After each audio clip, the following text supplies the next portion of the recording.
Oke, jadi halo teman-teman, nama aku Geraldo Andika. Jadi, di video ini aku akan menjelaskan sedikit tentang keylogger. Jadi, apa itu keylogger? Saya akan mengambil referensi dari Telkom University dan juga dari ExpressVPN. Jadi, keylogger itu adalah sebuah program atau perangkat fisik yang secara khusus dirancang untuk merekam setiap aktivitas penekanan tombol pada keyboard. Jadi layaknya sebuah kamera lah, dia tuh mengintai apapun yang kita ketikkan pada keyboard, mau itu karakter, huruf, angka, mereka akan rekam semua aktivitas kita yang kita ketikkan pada keyboard ini dan mereka akan kirimkan. Jadi seperti ini silabusnya kira-kira teman-teman ya. Jadi seseorang itu menginstal keylogger pada targetnya. Nah, jadi si target itu akan mengetik-ngetik lah. Nah, apa data yang dia ketikkan nanti akan dikirimkan kembali kepada si pelaku melewatkan 3D party ya teman-teman. Nah, jenis-jenis keylogger itu ada dua.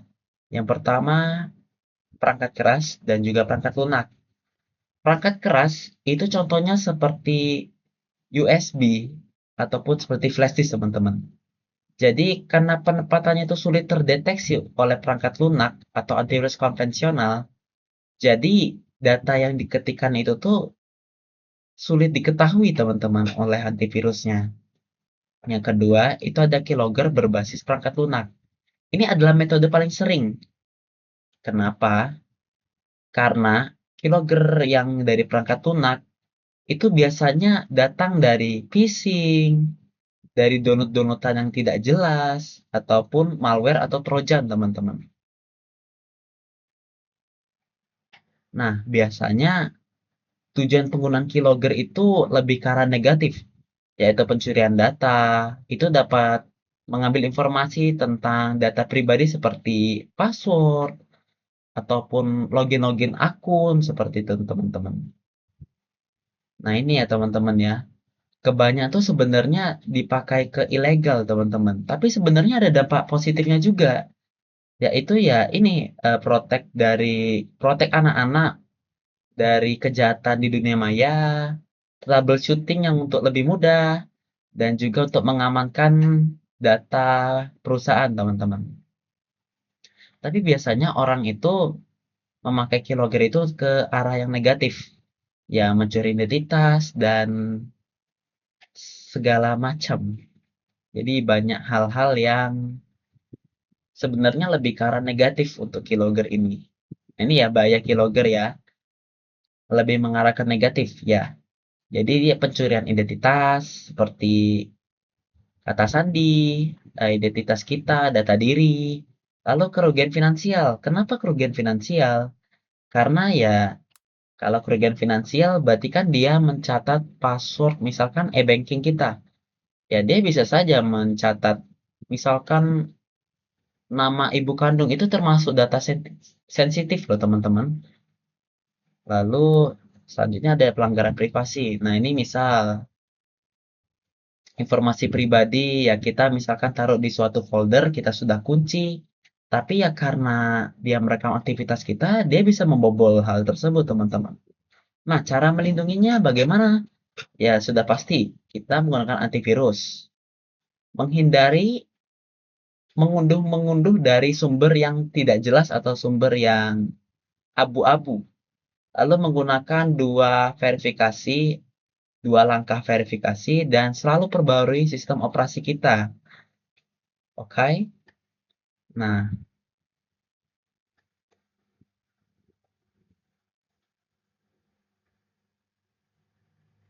Nah ini ya, hardware itu dia fisik, bisa dari USB.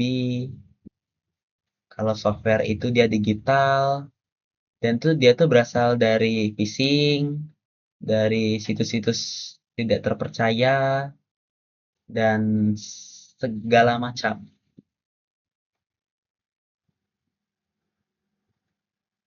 Mungkin untuk beberapa halnya bisa dia lebih lanjut dari website Telkom University dan juga ExpressVPN. Nah, di sini saya akan mencontohkan sedikit bagaimana cara kerja keylogger itu, teman-teman. Jadi ini untuk educational purpose ya, untuk tujuan edukasi. Jadi di sini saya sudah mempunyai program sederhana untuk mengetes tentang keylogger itu. Ini sebelumnya saya hapus dulu data sebelumnya. Jadi untuk mendapatkan data ini itu ya kita salin semua kode ini dan yang paling penting kita akan gunakan py input, teman-teman. Nah, jadi cara menginstal py inputnya itu kita ketik aja di terminalnya.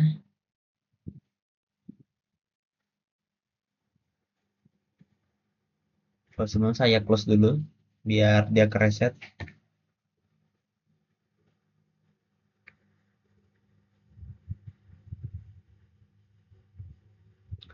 Nah, kita akan masuk ke terminal. Jadi cara menginstalnya itu kita ketik Python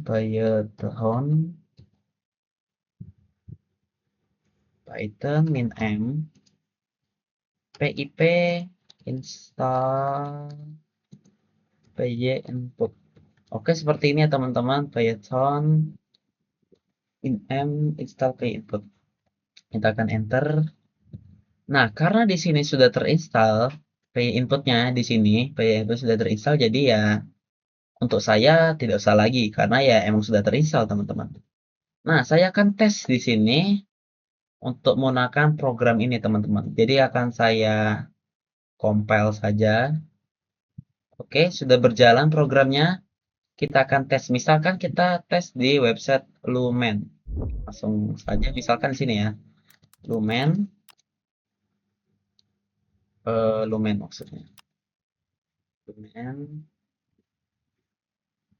Nah, misalkan di sini, misalkan ini dalam keadaan kosong. 2513001. Misalkan passwordnya 123456778. Oke, jadi tidak terasa aneh-aneh kan teman-teman? Seperti tidak ada yang mengawasi kita, tidak ada yang merekam data kita, tapi ternyata di logger ini ya sudah tercatat, teman-teman. Jadi di sini ada aktivitas kita mengetik Lumen, lalu ada username kita, misalkan di sini, dan juga di sini ada password kita, teman-teman. Jadi sistemnya sesimpel itu, dia merekam apapun aktivitas yang kita ketikkan, mau itu huruf, angka, karakter, dan dia menyalin ke dalam sini, ke dalam log ini. Nantinya, ini kan karena sistem sederhana, jadi dia hanya berjalan di komputer ini saja, tidak akan dikirim kemana-mana. Tapi nantinya, si hacker tersebut, dia akan mengirimkan data ini ke dia lah, sudah pasti. Jadi untuk keuntungan pribadi, teman-teman. Dan bisa saja diretas punya kita ini dengan password-password. Nah, itu kenapa kita harus menambahkan dua langkah verifikasi. Jadi ya, misalkan di website yang lain, itu misalkan kita masukkan password dan juga akunnya, dia meminta dua langkah verifikasi ya, dia tidak bisa masuk. Tapi kalau misalkan kita tidak mengaktifkan dua langkah verifikasi, ya sudah pasti akun kalian akan kebobol, teman-teman. Itu sudah pasti. Jadi ya mungkin ini aja sih. Ya ini misalkan contoh lainnya ya di website apapun.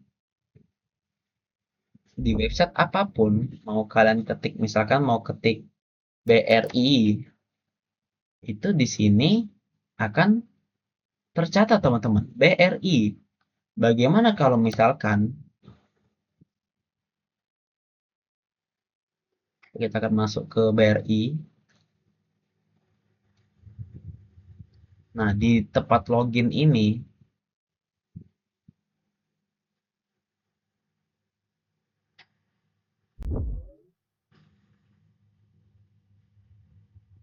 misalkan 123456, user ID-nya, misalkan namaku sendiri ya, Gerald.